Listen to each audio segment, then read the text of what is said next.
Maravilha! Fui levar ali a Bela à casa de banho. Voltei. E é isso aí. Estamos aqui, mais uma sexta-feira. São 8 horas da noite aqui em Portugal. Como podem ver, está dia.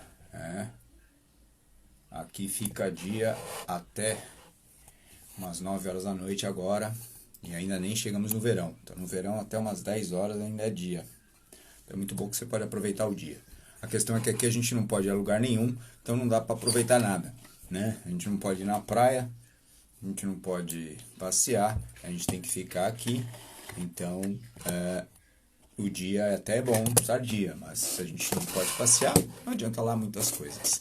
Mas vamos ao que interessa. Estamos aqui exatamente para falar um pouco sobre a palavra de Deus, meditar um pouco na palavra, conhecer um pouco mais aquilo que o Senhor tem para as nossas vidas. Quero partilhar hoje algumas coisas assim bem interessantes.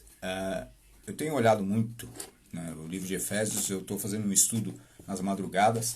Não está sendo como eu gostava que fossem todas as madrugadas, porque os 40 e tantos anos estão pesando. Então eu não estou conseguindo acordar muitas vezes, até porque eu durmo muito tarde, porque a Bela ela gosta de ficar acordada até tarde, né?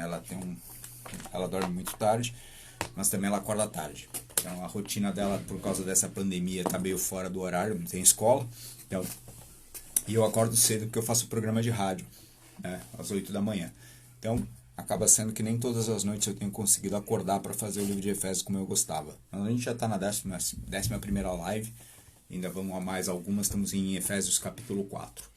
Mas o fato de eu estar lendo Efésios nessa forma mais profunda, capítulo por versículo, palavra por palavra, e olhando a palavra em grego, tenho visto observar muito como que Paulo se relaciona com o mistério de Cristo e o que Paulo busca através das suas cartas.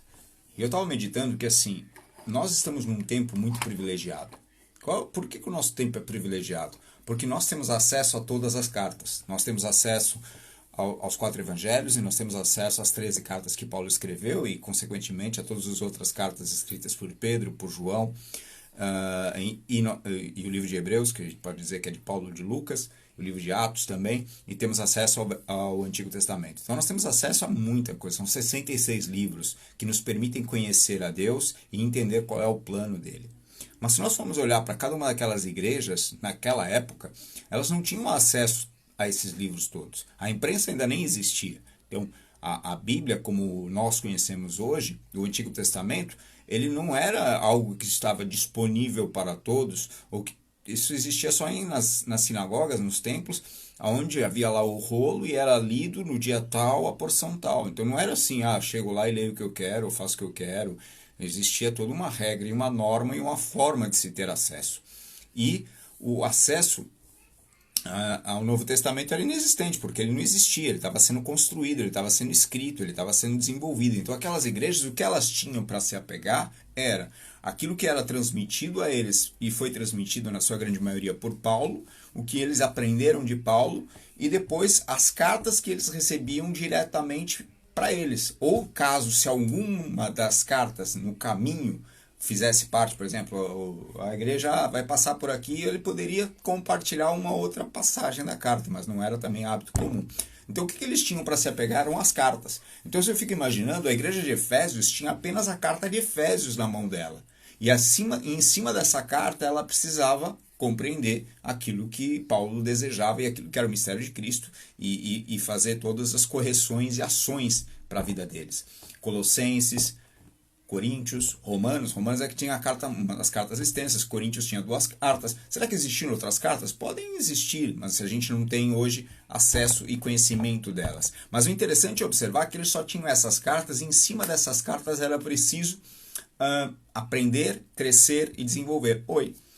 Então, como é que se faz? Como é que se faz? É assim, eu pego essa carta e eu vou ler, e eu vou tentar entender o que Paulo quer. E se eu olhar todas as cartas, Romanos, Coríntios, Gálatas, Efésios, Colossenses, Tessalonicenses, Timóteo, Tito, Filemão, todas elas têm uma característica muito interessante. Sabe o que é que tem?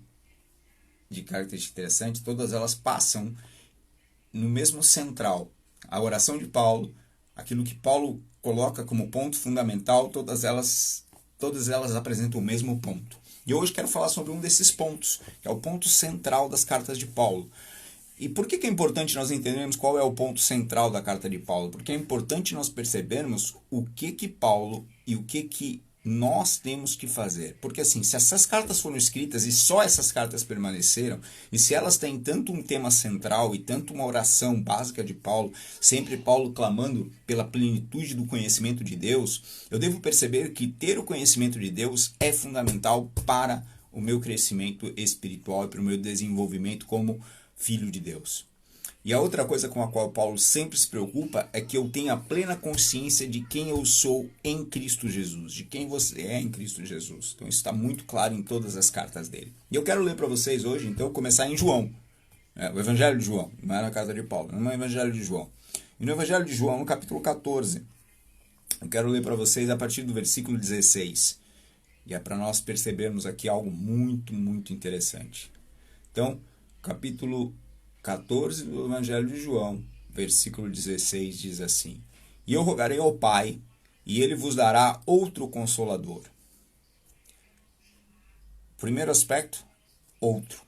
Continuamos. Consolador. A fim de que esteja para sempre convosco. Sempre convosco. O Espírito da Verdade. Esse é o Consolador que ele vai enviar, é o Espírito da Verdade. Que o mundo não pode receber. Ele não falou que os judeus ou os gentios, ele falou que o mundo, ou seja, toda a gente, todo mundo não pode receber, porque não o vê nem o conhece. Então ele é desconhecido, ele não é visto. Vós o conheceis. Opa, calma, quem o conhece? Os discípulos. Por que os discípulos o conhecem? Porque alguma coisa aconteceu. Então porque Jesus, em algum momento, os apresentou ao Espírito Santo, os apresentou ao Espírito da Verdade, ao Consolador, e assim eles passaram a ser conhecedores. A gente pode mostrar depois isso quando aconteceu. Porque não o vê nem o conhece, vós o conheceis, porque ele habita convosco e estará em vós. Peraí, ele habita convosco e estará, ou seja, no futuro. Esse habita no grego é a palavra menei, que quer dizer permanece ou aguarda. É como se fosse assim, porque com vocês ele permanece, ele aguarda, ele está ali. Então ele está ali com eles, esse habita nos dá sentido de que ele está dentro, mas ele está permanecendo, ele está aguardando que é o momento em que ele vai, para os discípulos, ele vai trazer ele vai estar com os discípulos, ele está ali aguardando só esse momento. Que momento ele está aguardando? Eu não vos deixarei órfãos, voltarei para vós outros, ainda por um pouco, e o mundo não me verá mais. Vós, porém, me vereis. De novo vem com uma coisa. O mundo não vê o Espírito Santo, não conhece o Espírito da Verdade, o Consolador, mas os discípulos conhecem. O mundo não verá a Cristo, mas os discípulos verão a Cristo. Então sempre há essa dicotomia ou essa ideia muito clara em discípulos veem o Espírito da Verdade, o mundo não vê. Os discípulos veem a Jesus Cristo, o mundo não vê. Então nós temos aqui uma clara definição, dá uma diferença entre o ser discípulo e o não ser discípulo. Aqui é muito claro em Jesus Cristo.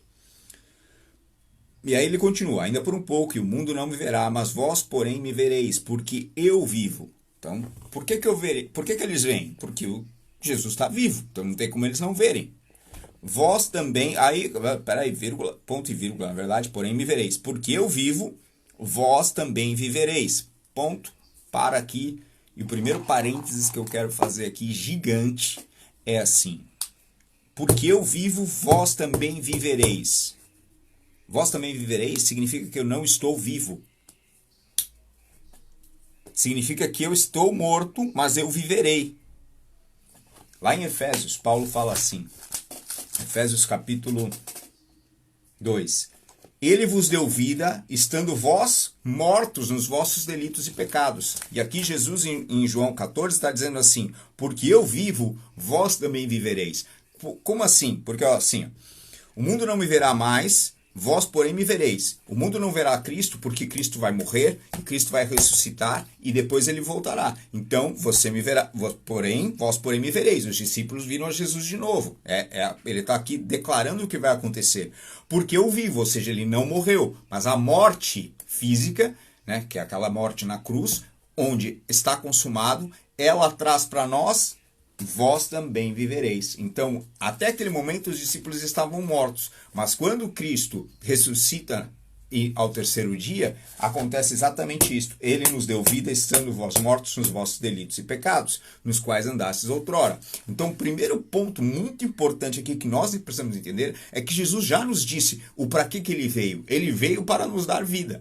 Eu vim para vos dar vida e vida em abundância. Está lá em João capítulo 8. João é um livro muito bom para nós entendermos o mistério de Cristo. Mas nós temos que conseguir enxergar isto de forma clara. E a primeira coisa de forma clara que está aqui expressa é: porque eu vivo, vós também vivereis. O que é porque eu vivo? É porque Cristo está vivo. Cristo morreu na cruz, mas depois ele vai permanecer vivo. E porque ele está vivo, eu e você vamos viver. Então, você vai declarar que a vida está em você. Porque nós estávamos mortos, mas porque nós recebemos a Jesus Cristo como Senhor e Salvador da nossa vida, nós deixamos de estar mortos. Eu vou parar de bater aqui.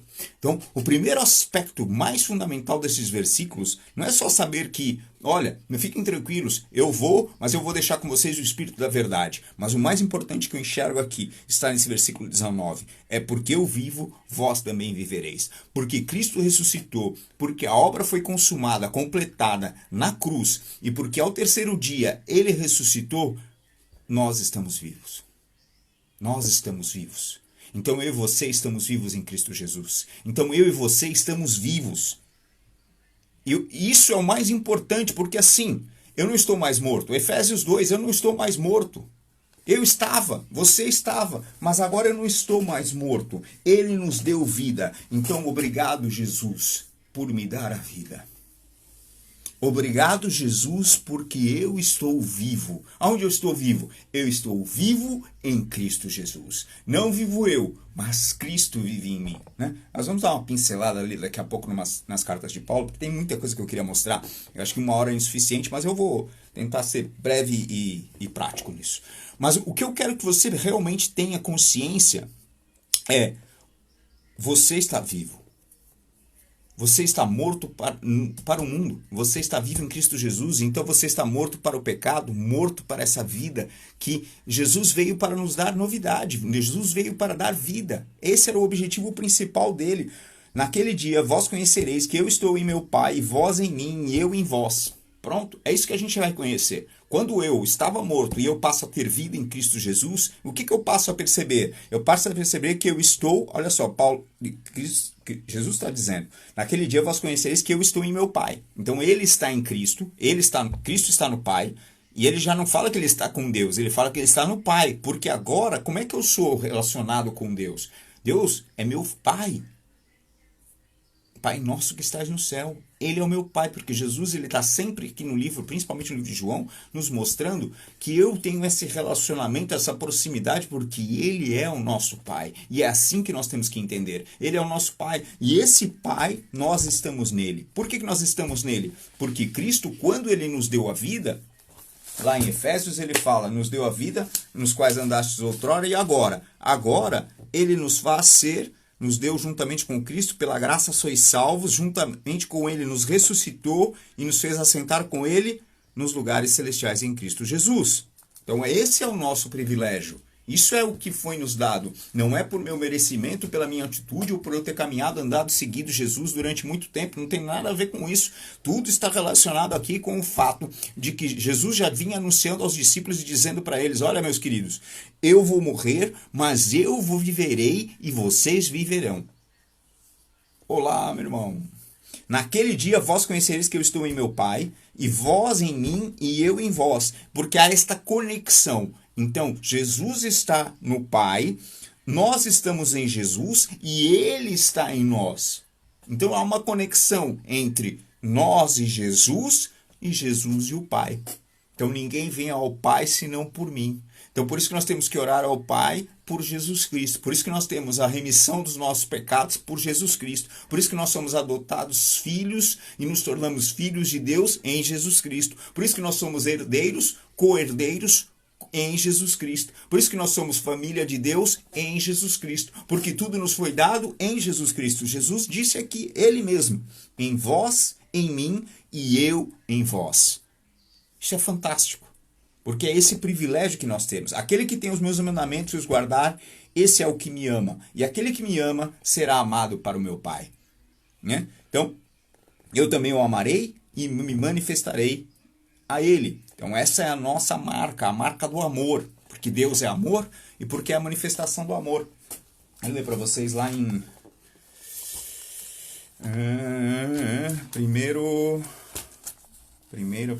Primeira carta de... Deixa eu ver se é João.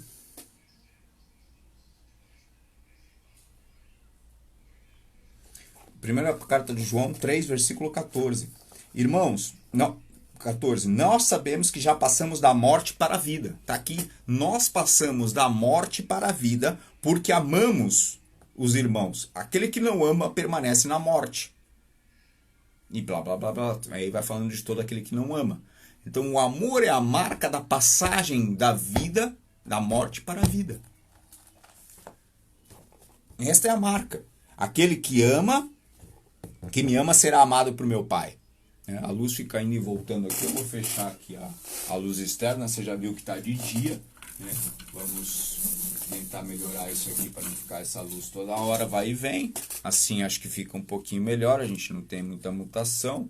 Eu ligo a luz daqui também, minha luz auxiliar. E agora temos muita luz. Amarelo, eu estou amarelado. Mas eu estou bem. Né? O importante é isso. Então o que nós temos aqui? Aí disse-lhe Judas, Judas, aquele que vai ser o traidor. Ó, nós estamos lendo do versículo 22 de João 14. Disse-lhe Judas, não o Iscariotes. Desculpa, o irmão dele. É melhor ler, né? Não o Iscariotes. De onde procede? Senhor, que estás para manifestar-te a nós e não ao mundo?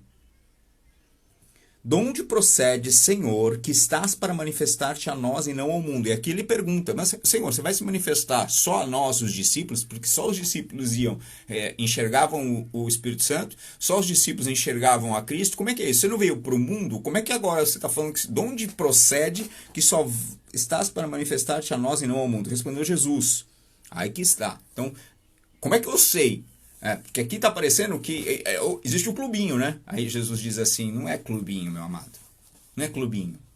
O segredo não está no clubinho, de fazer parte do clubinho, aqui estão aqueles que andaram com Jesus, ou aqueles que andam e aqueles que não sei o quê. O segredo de tudo são 3 palavrinhas, né? 3 letrinhas, né? Palavrinhas. Ama. Ama. Não é amor, é ama. Ou seja, tem o ato do amor. Está aqui a resposta de Jesus, versículo 23. Se alguém me ama, ama. Guardará a minha palavra, e meu Pai o amará. E viveremos para ele e faremos nele morada. Então, para quem que é? Quem vai viver? Quem vai deixar a morte do pecado e toda a morte de lado e andar num caminho santo, um caminho escolhido por Deus? Aquele que amar a Deus, aquele que amar Jesus Cristo, aquele que entender esse amor. Mas como é que eu posso entender esse amor? Como é que eu posso amar? Porque isso é retribuição. Eu só posso amar a Deus porque Ele me amou primeiro. Deixa eu pegar aqui uma anotação rapidinho. Ele me amou primeiro. Então, se Ele me amou primeiro, essa é a parte inicial. 1 João 4, versículo 19. É esse aqui. 1 João 4, acho que foi lá que eu... 1 João 4, versículo 19, diz assim: nós amamos porque Ele nos amou primeiro. Esse é o ponto fundamental. Esse é o ponto fundamental onde nós temos que estar centrados. Nós temos que entender. Então, Ele nos amou primeiro. Deus amou o mundo de tal maneira que enviou o seu Filho. Amém. Ele nos amou primeiro. E Ele nos amou sem sequer observar e entender se há uma condição de garantia de que eu ia ser bonitinho, ou que eu ia fazer boas obras, ou de que eu ia fazer aquilo, ou que eu vou fazer aquilo. Ele me amou incondicionalmente de qualquer ação que eu pudesse ter ou que eu possa vir a ter. E Ele me amou. Agora, o que eu faço em retribuição? Eu vou amá-lo. E quando eu amo, Ele me ama e viveremos para Ele e faremos nele morada. Então Ele vem viver em mim. Então esse é o grande lance, esse é o grande segredo. Quem não me ama não guarda as minhas palavras, e a palavra que estáis ouvindo não é minha, mas do Pai que me enviou. Isto vos tenho dito estando ainda convosco, mas o Consolador, então vem o Espírito Santo, está aqui o Consolador, aquele mesmo que ele mencionou no versículo 16, ele volta a falar dele agora aqui, no versículo 26, 10 versículos depois, o Espírito Santo, a quem o Pai enviará em meu nome. Então, para quem que vai enviar o Espírito Santo? O Pai. O Pai vai enviar em nome de Jesus Cristo. Para quê? Esse vos ensinará todas as coisas. Então virá o Espírito Santo que vai nos ensinar todas as coisas e nos fará lembrar de tudo o que vos tenho dito. Isso para os discípulos, está falando para os discípulos, olha, ele vai vos ensinar tudo e vos fazer lembrar de todas as coisas que vos tenho dito. É por isso que eles conseguiram escrever esses livros, as cartas, né? Os livros de João, Lucas, é assim que eles conseguiram escrever. Mateus, Lucas é um pouquinho depois. Então, Mateus, João, como é que eles conseguiram transmitir? Até Marcos, como é que ele conseguiu receber essa informação toda? Como é que eles conseguiram descobrir tudo isso? Eles conseguiram só porque o Espírito Santo fez-lhes trazer à memória aquilo.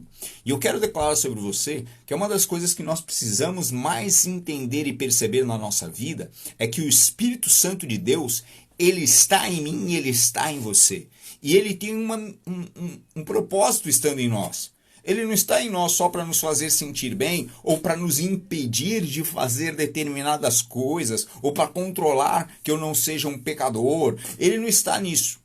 Ele está em nós por uma coisa, porque a gente fica com o Espírito Santo no sentido de que ele está aqui para controlar a santidade, ele está aqui para determinar a minha santidade. Não, o Espírito Santo de Deus está em você com este propósito, o propósito bem claro de te ensinar todas as coisas. Então eu quero declarar sobre você que você não precisa de que alguém te ensine, você precisa que o Espírito Santo te ensine. Você precisa se derramar, buscar a palavra, porque assim, ele diz aqui que o Espírito Santo vai te ensinar e vai te fazer recordar da palavra, recordar das coisas que Jesus disse. Jesus é o verbo, Jesus é a palavra. Então, você vai se encher da palavra, você vai ler a palavra e o Espírito Santo de Deus vai te fazer recordar. Ele vai te fazer recordar dos versículos, ele vai te fazer entender os versículos, ele vai te revelar a palavra, revelar os versículos. Por quê? Porque você está vivo em Cristo Jesus. Você está vivo em Cristo Jesus. E isto é o mais importante para a tua vida.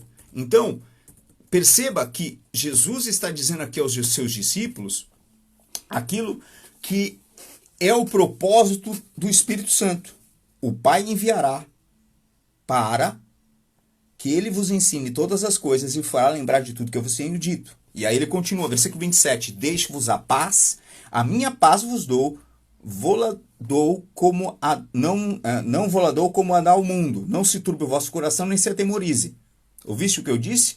Vou e volto para junto de vós. Se me amasseis, alegrar-vos-ieis de que eu vá para o Pai, pois o Pai é maior do que eu. Digo-vos agora, antes que aconteça, para que, quando acontecer, vós creais. Já não falarei muito convosco, porque aí vem o príncipe do mundo, e ele nada tem em mim. Contudo, assim procedo, para que o mundo saiba que eu amo o Pai, que faço como o Pai me ordenou. Levantai-vos, vamos embora daqui. Então aqui Jesus está sendo muito claro com os discípulos, está dizendo, olha, isso aqui é o plano, esse aqui é o plano, eu vou voltar para o Pai, eu vou lá, eu vou morrer, mas eu vou viver, e porque eu vou morrer e eu vou viver, vocês que estão mortos vão viver, e se vocês me amarem, guardarem as minhas palavras, vocês vão estar comigo, porque o meu Pai, o meu amor, vai nos trazer essa conexão.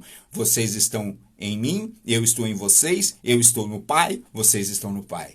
Então essa conexão é uma conexão verdadeira, uma conexão real. Então a morte de Cristo veio estabelecer conexão. A distância acabou. É o que está escrito em Efésios. Nós antes estávamos distantes, mas agora estamos perto. Você está perto de Deus. Sabe o que significa estar perto? Que você não precisa ficar com lamúrias, gritando, se esforçando. Ele está aí do teu lado. Ele está perto. Então você vai falar, Pai, eu estou aqui. E Ele está perto para te responder. Ele está perto para ouvir a tua oração. Ele está perto para defender, para clamar, para interferir sobre a tua vida. Porque Deus, Ele veio aqui para estabelecer o quê? Através de Jesus Cristo, um novo tempo. Qual é esse novo tempo? É o tempo da manifestação do reino de Deus aqui na terra. Depende de quem? De mim e de você estabelecer esse tempo. E como é que nós vamos estabelecer esse tempo? Nós vamos estabelecer esse tempo porque nós vamos perceber qual é o propósito, qual é a marca, qual é a verdade que Deus tem. Eu quero ler para vocês aqui uma oração que Paulo fez em Colossenses, no capítulo 1, para a igreja de Colosso.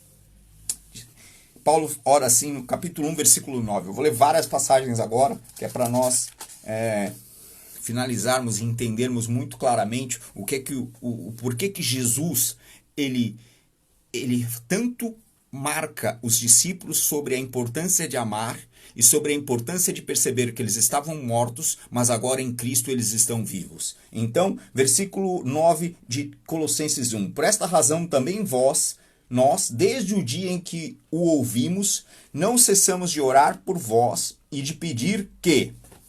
Oração de Paulo para a igreja de Colossenses. Então, coloque-se agora nesta condição. Eu quero viver e receber isto na minha vida, porque é isto que o Senhor já determinou. É aquilo que Paulo está clamando. O que Paulo está clamando?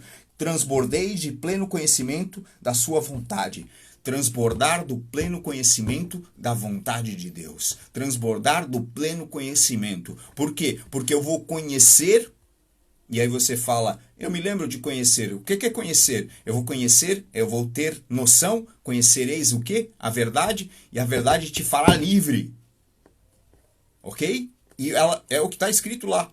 Conhecereis a verdade e a verdade te fará livre. E eu vou fazer o que com essa liberdade? Eu vou fazer com o que? Com isso que eu recebi. É isso que Paulo e Paulo continua. Porque quando a gente ora isso e fala sobre isso lá em Efésios e fala aqui de novo, e Paulo vai falar de novo em Tito, e a gente vai ler hoje em Tito também, quando Paulo fala dessa marca, dessa necessidade de ter o pleno conhecimento de Deus, é porque tem um propósito nisso. O propósito nisso é qual vai ser o teu próximo passo. O que você vai fazer? Qual vai ser a tua caminhada? Você vai pegar e permanecer no caminho da ignorância, no caminho dos filhos da ira? Você vai permanecer no caminho da perdição? Ou você vai se alinhar para viver aquilo que Deus tem e daquilo que Deus desejou desde o princípio? Que você se percebesse e assumisse a tua condição de ser filho. Porque o filho, ele é um imitador do pai. O filho, ele anda como o pai anda. E o teu pai é Deus. Ele não anda na morte, ele anda na vida. Vamos falar. A fim de viver de modo digno do Senhor. Então, para que eu preciso andar? Não, pulei uma parte. Transbordeis de pleno conhecimento da sua vontade, em toda a sabedoria e entendimento espiritual. Então, olha o que Paulo está orando. Paulo está orando para a igreja de Colossenses, para receber conhecimento da vontade de Deus, receber sabedoria e entendimento espiritual. Para quê? Aqui está o para quê. A gente quer muito isto. Muita gente quer. Eu queria ter o pleno conhecimento da vontade. Eu queria ter entendimento espiritual. E eu queria tanto, e você pede tanto. E aqui Paulo está dizendo para Deus, olha, eu oro isso aqui. Está dizendo para a igreja de Colossenses, eu oro isto aqui por isto. A fim de viverdes de modo digno do Senhor. Modo digno do Senhor. Este é o modo que Paulo fala, tanto a Efésios quanto volta a falar aqui em Colossenses. E eu estou lá na série da madrugada, eu falo exatamente sobre esse modo digno. Esse modo digno é aquele assim, ativa. Tem um carro, tem um modo turbo, não tem? Em que, alguns, né, nem todos os carros têm modo turbo, mas alguns carros têm modo turbo. Né? Eu já andei num carro, um amigo, e aí ele falou, olha só o que acontece quando eu ativo o modo turbo. Mano, é impressionante. Aquilo muda. O barulho do carro muda, a suspensão, tudo, altera tudo e o carro fica com uma máquina. O modo digno é o modo turbo de viver. É deixar de viver no modo comumzinho, na forma comum, no meio comum, na desobediência, na caminhada no mundo, para viver o modo turbo. E o modo turbo, lá em Efésios, ele fala algumas coisas desse modo turbo. A gente tem falado nessa madrugada. O modo turbo é assim, porque ele fala lá no capítulo 4, versículo 2. Com toda a humildade, mansidão, longanimidade, suportando uns aos outros com amor, esforçando-vos diligentemente por preservar a unidade do Espírito no vínculo da paz. E aí lá eu expliquei o que significava cada uma dessas etapas. E aqui o modo turbo, olha só, não muda muito. O modo turbo, modo digno do Senhor, para o seu inteiro agrado, frutificando, ou seja, produzindo fruto. Produzindo fruto não é para mim. É fruto para quê? Para que eu vou produzir fruto? É isso que eu preciso perceber. Um modo digno, um modo em que eu vou andar na humildade, eu vou andar em amor, eu vou andar em distribuindo e relacionando-me de forma diferente, eu vou andar nesta condição de suavidade, de gentileza, de uma longa paixão, de uma longanimidade, de uma paixão ativa, verdadeira, que exerce aquilo para o qual eu fui chamado, a fim de viver de modo digno do Senhor para o seu inteiro agrado, frutificando em toda boa obra e crescendo em pleno conhecimento de Deus. Então eu vou ter, este é o nosso propósito. Nosso propósito é andar no modo digno. Vamos andar no modo digno, vamos andar em mansidão, vamos andar em humildade, vamos andar em conhecimento, vamos andar em sabedoria, vamos andar frutificando em toda boa obra. E a boa obra, a gente fica perdido, aí fazer a boa obra. Qual é a boa obra? A boa obra é andar no caminho de Deus, é amar. Essa é a boa obra. Amai-vos uns aos outros, suportando. E no suportar é ser essa coluna de sustentação um para com os outros, né? Então esse é o propósito. Sendo fortalecidos com todo o poder, segundo a força da sua glória, em toda perseverança e longanimidade, com alegria, dando graças ao Pai, que nos fez idôneos à parte que vos cabe da herança dos santos na luz. Então, essa era a primeira parte, só que é preciso nós precisamos entender isto. Nós precisamos entender, há um modo digno que o Senhor quer que nós venhamos a andar. Foi para isso que o Senhor nos chamou. Foi para isso que o Senhor morreu. Ele morreu na cruz e ressuscitou para que a obra dele se completasse. Ou seja, para que eu deixasse de estar morto, para que eu me tornasse vivo. Ou estou vivo agora em Cristo Jesus. E se eu estou vivo, eu vou andar de modo digno. Eu não posso andar de outro modo. Isso é viver o reino. Isso é honrar o sacrifício dele. Isso é entender o sacrifício dele. Isso é colocar a minha vida diante dele e falar, eu vou andar nesse modo. Eu vou andar nesse caminho. E Paulo escreve as cartas sempre clamando para que esse caminho se estabelecesse na vida da sua igreja, na vida da igreja. Então agora aqui, quero ler com vocês rapidinho Tito. Não sabe onde está Tito, Tito está aí. Tito não fugiu. Tito vem depois de... Sai aqui, Timóteo.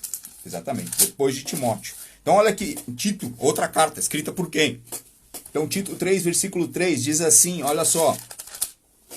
Pois nós também outrora, então aqui, essa é para nós, mais uma vez, entender a relação modo normal e modo digno. Modo normal, nós também outrora, passado, antes, éramos nécios, desobedientes, desgarrados, escravos de toda sorte de paixões e prazeres, vivendo em malícia e inveja, odiosos e odiando-nos uns aos outros. Esse éramos nós. Esse era o nosso caminho, esse é o caminho normal. Esse é o caminho dos filhos da ira, esse é o caminho dos filhos da desobediência, é isso que está escrito em Efésios, é isso que está escrito aqui de novo, é isso que nós vamos ver em Romanos, é isso que nós vamos ver... agora falhou, né? Que são os frutos da carne, lá em Gálatas. Então, para nós, éramos nécios, ou seja... sem conhecimento, éramos desobedientes, desgarrados, escravos de toda sorte de paixões e prazeres, vivendo em malícia e inveja, odiosos e odiando-nos uns aos outros. Quando, porém, agora sim, se manifestou a benignidade de Deus. O que é a benignidade? A bondade de Deus. Quando que se manifestou a bondade de Deus? Quando se manifestou a graça de Deus na tua vida? Foi quando você reconheceu o Senhor Jesus, quando você declarou o teu amor ao Senhor Jesus, quando você reconheceu que Ele te amou primeiro e você então não consegue viver de outra forma. Então aí a benignidade do Senhor se manifesta, porque você entende que não é por obra, não é por merecimento, não é por nenhuma ação tua, é simplesmente porque você decidiu no teu coração acreditar, porque a fé se estabeleceu na tua vida como fundamento.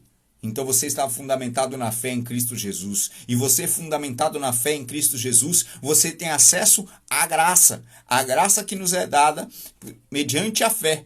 Então, mediante a fé que você tem, crê, e é dom de Deus que essa fé foi dada por Deus para você crer, e você crê, e você então percebe que essa é a benignidade de Deus. A benignidade de Deus, nosso Salvador, e o seu amor para com todos. E o seu amor para com todos. Comigo, com você e com toda a gente. Mas e quem não reconhece? E quem não tem? Quem não sabe?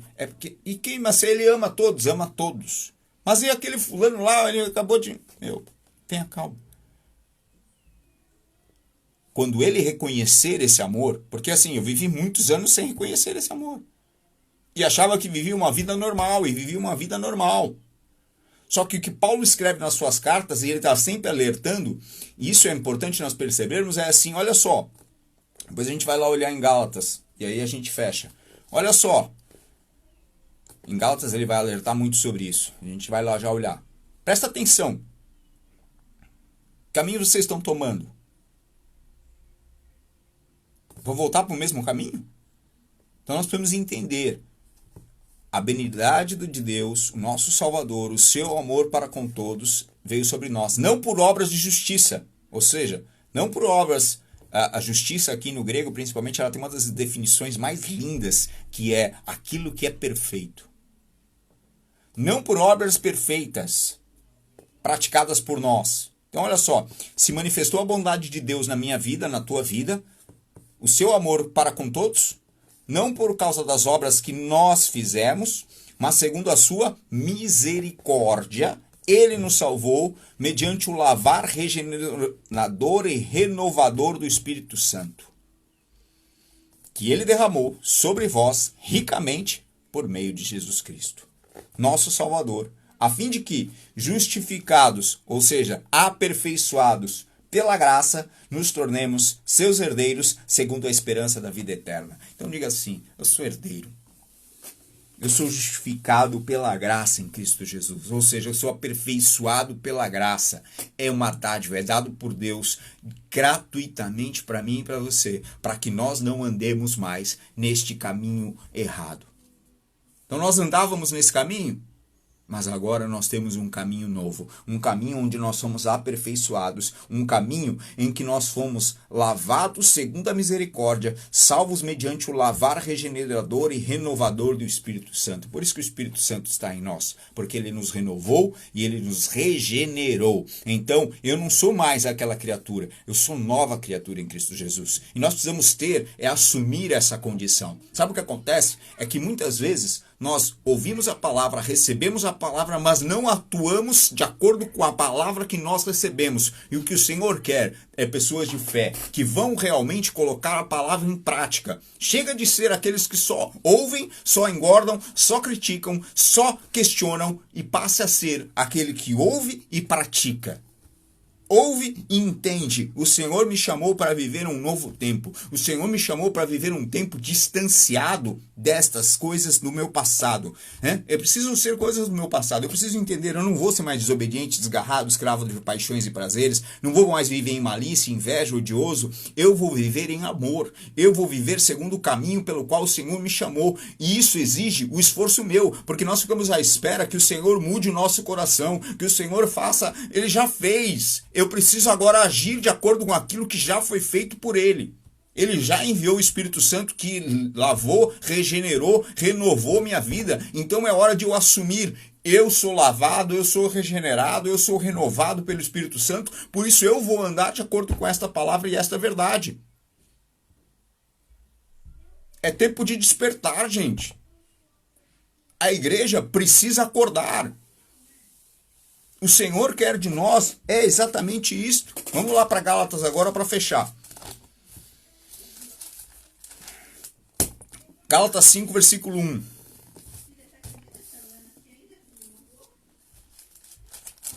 Para a liberdade foi que Cristo nos libertou. Permanecei, pois, firmes e não vos submetais de novo a jugo de escravidão. Está aqui Paulo. Agora aos Romanos, uma das últimas cartas que ele escreveu, e falando para um povo totalmente religioso. Se nós formos olhar para a história da igreja e observarmos aquilo que Roma foi responsável por trazer, marcas de religiosidade que até hoje estão sedimentadas em todas as igrejas. Ok?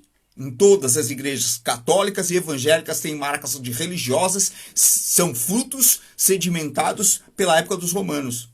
E dos gregos, e tá lá. E dos judeus, tem um pouquinho de cada um. E aí Paulo fala aqui, para a liberdade foi que Cristo nos libertou. Então ele já exercitou isso. E o que acontece? Permanecei, pois, firmes. Eu preciso permanecer firme. Como é que eu permaneço firme? Eu permaneço firme porque eu não vou deixar jamais que a palavra deixe de estar no meu coração. Eu não vou deixar jamais que as influências do maligno, que ele não vai alterar quem eu sou, mas ele tenta impedir, através das minhas ações, o insucesso das minhas ações, eu deixe de entender quem eu sou. Então ele ataca as ações, já que ele não pode me atacar porque eu estou em Cristo Jesus, ele vai atacar as minhas ações. Então ele vai atacar naquilo que eu realizo e tentar fazer que o insucesso seja a marca. Só que o que Jesus Cristo está aqui dizendo, olha, não vos deixais enganar. Presta atenção, permanece firme, não vos submetais de novo a jugo de escravidão. Eu, Paulo, vos digo, se vos deixardes e blá blá blá. Então, versículo 6, porque em Cristo Jesus nem a circuncisão, nem a incircuncisão tem valor algum, mas a fé que atua pelo amor. Vós correis bem, quem vos impediu de continuar a obedecer à verdade? Então eu preciso permanecer e continuar correndo na verdade. O Senhor Jesus deseja que nós permanecemos a caminhar em verdade, que nós permanecemos em caminhar a verdade. Esta persuasão não vem daquele que vos chama. Um pouco de fermento levado a toda a massa, contudo, confio de vós no Senhor, que não alimentareis nenhum outro sentimento, mas aquele que vos perturba, seja ele quem for, sofrerá condenação. Eu, porém, irmão, se assim prego a circuncisão, não porque eu continuo sendo perseguido. Logo está desfeito o escândalo da cruz. Tomara até se mutilassem os que vos incitam à rebeldia. Porque vós, irmãos, fostes chamados à liberdade, porém não useis da liberdade para dar ocasião à carne. Sede antes servos uns dos outros pelo amor. Está aqui, o segredo é o amor, o segredo é a marca do amor, e não é libertinagem. É liberdade de todo o processo religioso, é liberdade de toda a marca que tenta controlar e entender que nós estamos em Cristo, nós estamos no Espírito Santo de Deus, nós temos Ele que nos dá o entendimento, o conhecimento, a sabedoria e o acesso, nós temos o amor como marca, e é isso que nós vamos viver, e é nisso que nós vamos caminhar. Então, eu vou fechar lendo Romanos, capítulo 5, versículo... Eu queria ler o capítulo 5 inteiro, mas eu só vou ler uns versículos aqui, básicos. Só vou ler o 17, vai. 17 é fundamental para nós entendermos tudo e fecharmos aqui nesses últimos 14 minutos. O 7 diz assim: se pela ofensa de um e por meio de um só reinou a morte, e você sabe de quem está falando, porque você já leu Romanos, então você sabe do que isso se refere a Adão. Se por meio de um homem, de um só, reinou a morte, então o Adão, ele trouxe o acesso à morte, e a morte passou a reinar. Então a morte reina na terra. Só que em Cristo Jesus, lembre, em Cristo Jesus estávamos mortos, mas agora estão vivos. Então nós estamos vivos em Cristo Jesus. Então nós não estamos mais no reino da morte. Se eu não estou mais no reino da morte, muito mais os que recebem a abundância da graça. Por que eu não estou no reino da morte? Porque eu recebi a abundância da graça. Então receba a abundância da graça na sua vida. Receba esta marca e o dom da justiça. O dom da justiça é o dom da perfeição. Porque a justiça é de Deus. A justiça, o perfeito está em Deus. Reinarão em vida. Em vida por meio de um só, a saber, Jesus Cristo. Só tem um jeito de reinar, e reinar em vida é reinar em Jesus Cristo. E a palavra reinar aqui em grego é basiléu, que deu origem em português, é uma palavra que você já deve ter ouvido algumas vezes, basílica. E sabe que basiléu era o lugar físico, era um local onde as pessoas... O poder legal estava lá, era um local institucional, era um local onde o poder estava centralizado, ou seja, quando havia alguma coisa para ser julgada, alguma coisa para ser determinada, ali era o local. E aqui então é isso que você precisa entender, que este reino, ele é um local real, é um local onde o poder, ou seja, Deus nos chamou para viver uma vida de governo. Uma vida de autoridade, uma vida de poder. E você tem esse governo, você tem essa autoridade, você tem sobre a tua vida o reinado de Deus. Ele te chamou para reinar. E você vai exercer esse domínio, esse governo sobre todas as situações e sobre todas as circunstâncias. Então, eu quero declarar sobre a tua vida esta palavra. Jesus Cristo, ele morreu por mim e por você, para que nós pudéssemos ter vida e vida em abundância. para que nós pudéssemos entender que havia um caminho, que era o caminho da morte, mas em Cristo Jesus nós encontramos o dom da vida. Em Cristo Jesus nós encontramos a liberdade. Ele nos deu isso. Então nós precisamos assumir esta condição, assumir a condição que eu estou vivo em Cristo Jesus. Eu preciso assumir que Ele morreu por mim. Eu preciso assumir que Ele me deu um caminho e eu preciso andar nesse caminho. Então é hora de abrir mão de todos os fracassos, abrir mão de todo o passado. Paulo nos diz assim: esquecendo-me das coisas que para trás ficam, prossigo para o alvo, né? E uma das palavras mais loucas que existe quando a gente fala sobre pecado, né? Eu estava vendo uma tradução em grego que eu tenho aqui no português, e a maioria das palavras sobre pecado está em erro, porque tem a simbologia em errar o alvo. Então, quando eu falo de pecado, eles falam de erro, o errar o alvo, e Paulo está dizendo: esquece desse alvo errado. Esquece desse alvo errado. Há um caminho novo. Prossigo para o alvo da soberana vocação, do soberano chamado, do soberano chamamento, né? Eu não gosto muito da palavra vocação, falei disso numa dessas madrugadas, porque vocação é uma coisa muito aleatória, mas é chamamento, é chamado, é aquilo que o Senhor te chamou para realizar. Não é uma vocação inata, é algo que Deus, Ele olhou para você e falou: eu quero você para realizar isto, eu tenho um chamado para você. Aí a gente fala que é vocação, que é algo inato, mas é algo porque o Senhor nos chamou. Não é inato, é de Deus para nós, é nato em Deus. Nasceu em Deus, nasceu no coração de Deus, porque Ele planeou antecipadamente eu e você. Nós não somos fruto de acaso, nós somos plano antecipado de Deus. Então não tem vocação inata, tem vocação nata em Deus, e você é nascido em Deus para realizar e declarar a palavra de Deus e fazer cumprir o chamamento. Então é hora de parar de olhar para trás e começar a olhar para frente, começar a olhar para o presente e entender: no dia de hoje, eu vou atuar em modo digno. Hoje, eu vou atuar de acordo com aquilo que eu já tenho em Cristo Jesus. Hoje, eu vou viver o chamado de Deus na minha vida. Hoje. Por quê? Porque eu estou olhando para a soberana vocação, eu estou olhando para aquilo que eu vou viver, eu vou desfrutar, porque eu tenho vida eterna, eu estou com Ele. Então você quer saber de uma coisa? Não importa futuro, não importa passado, eu estou no eterno, eu estou no tempo que vai além.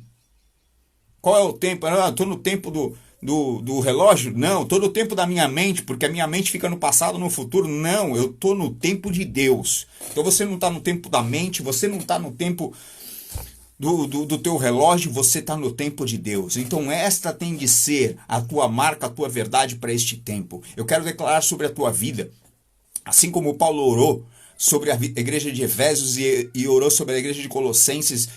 Eu quero orar por você e declarar que você vai ter pleno conhecimento do chamamento de Deus para a tua vida. Você vai ter pleno conhecimento de Deus, pleno entendimento, porque o Espírito Santo de Deus vai te ensinar. O Espírito Santo de Deus vai te trazer à memória os versículos, a palavra, o entendimento, e você vai ser aquele que anda no caminho do modo digno. E aí você vai apertar esse botão e não vai desligar mais na tua vida. Não é que nem o carro, agora está no modo turbo, mas espera aí, eu preciso economizar combustível. Não, porque o teu combustível vem do alto, não acaba nunca, a tua fonte é inesgotável, a tua fonte não termina nunca, não tem essa, agora eu tô, agora eu não tô. É modo digno plus ativado para sempre. Não tem desligado, não tem essa, agora eu tô não sei o que.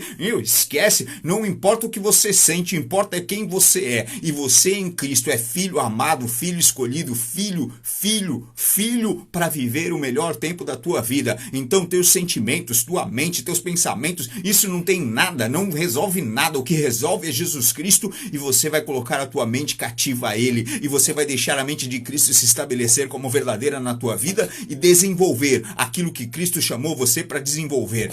Amém? Então, assim, aleluia. Essa é a graça de Deus, isso é a abundância de Deus, isso é poder de Deus para a tua vida.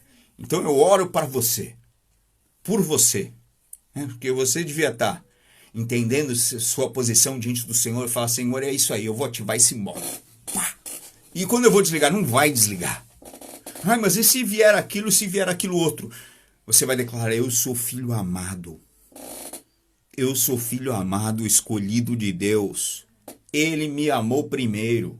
Ele me escolheu, Ele planeou, Ele declarou o amor dele sobre a minha vida. Ele enviou Jesus Cristo para que eu pudesse ser salvo. Ele enviou para que a morte cessasse na minha vida e eu tivesse acesso à vida, a vida eterna. Ele enviou Jesus Cristo para que eu reinasse em glória, para que eu tivesse um local de poder, para que eu pudesse exercer o reinado dele. Aleluia.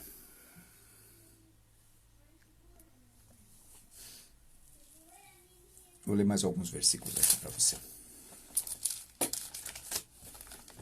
Eu quero ler para você agora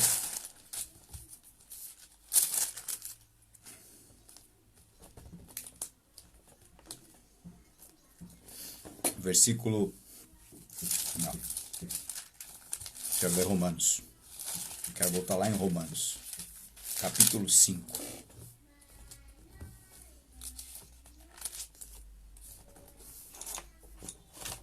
Eu vou ler o versículo 1 até o 5. Só para terminar isso aqui. Já estava muito bom, mas vou dar mais um plus. Justificados, ou seja, feitos perfeitos. Pois mediante a fé, temos paz com Deus por meio do nosso Senhor Jesus Cristo. Tudo que nós temos com Deus é por meio de Jesus Cristo. Lembre-se do que as palavras de Jesus: eu estou no Pai,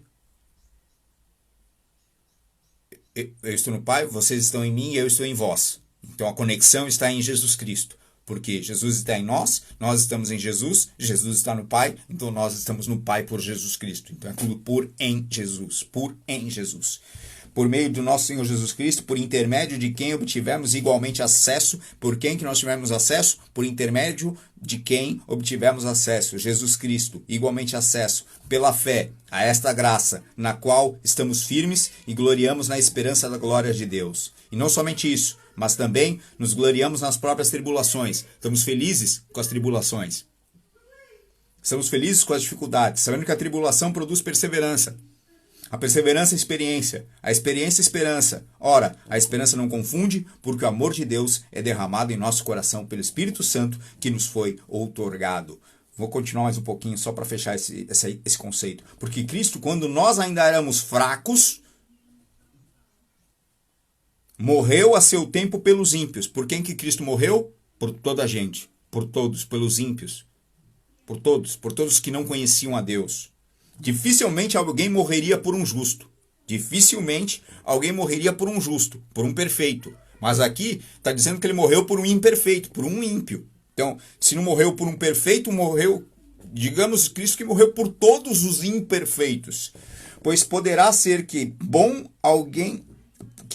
pelo bom, ou seja, por um perfeito, alguém se anime a morrer. Aquele cara é perfeito, vou morrer por ele. Mas não, mas Deus prova o seu próprio amor para conosco pelo fato de ter Cristo morrido por nós, que éramos imperfeitos, sendo nós ainda pecadores. Passado.